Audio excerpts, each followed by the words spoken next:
My wife said, "I'm taking your brother to Italy instead of you." I said, "Okay."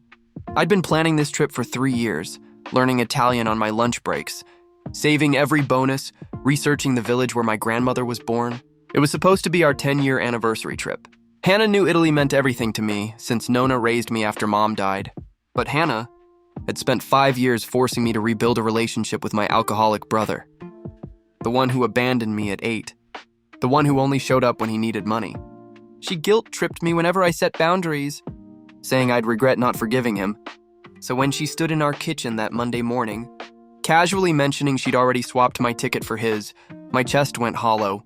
"You wouldn't appreciate the art anyway," she said, scrolling through her phone. "Your brother's more adventurous, more fun.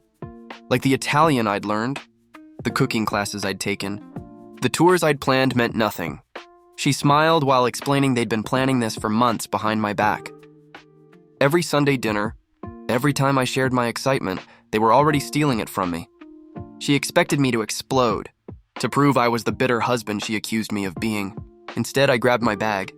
That afternoon, instead of returning to my accounting desk, I enrolled in law school. Hannah always mocked the idea, said I was too old.